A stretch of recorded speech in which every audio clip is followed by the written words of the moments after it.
Alright guys, here's the words that I wrote today.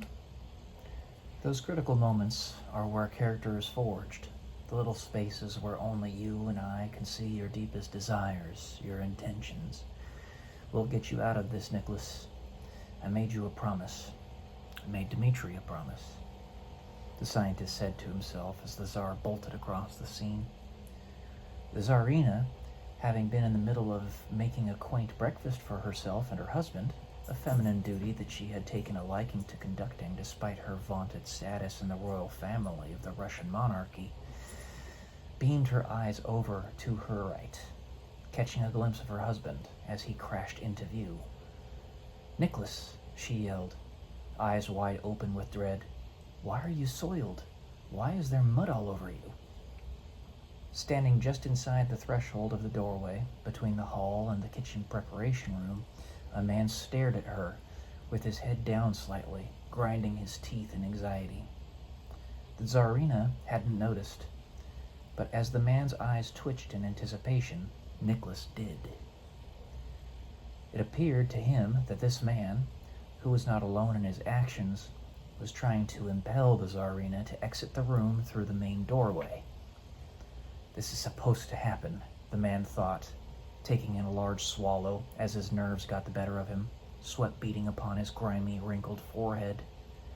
He looked as if he hadn't bathed in several days, though still wore the royal uniform of one of the Tsar's closest guardians. Now it was apparent. It was clear.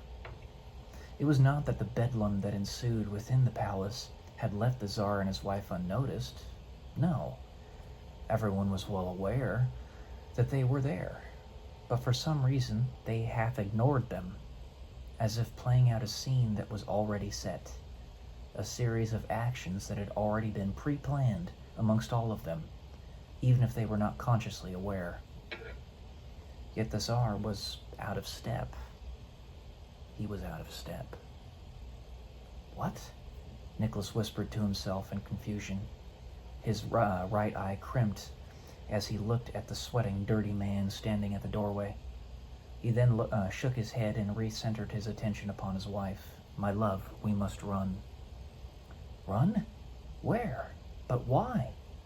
she said, half panicked, as she made to pull up her flowing dress slightly in order to prevent herself from stepping on it, as she was soon to start doing as the Tsar had said.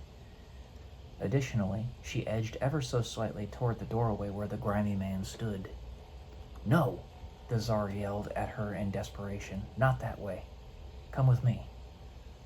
And with a slight limp, as he had yet to recover from the somewhat painful fall he had just endured to get to her, he rushed up and grabbed her by the shoulder. "Where are the children? We need to get them right now." He gently pulled his wife toward the door through which he had entered the room, a doorway that led out to the courtyard, opposite the direction of the grimy man, who grimaced yet more in frustration. All the right moves in all the right places. The thought rushed through the Tsar's head, not knowing what they meant. And that's what I wrote today. So, let me know what you guys think. Like and subscribe.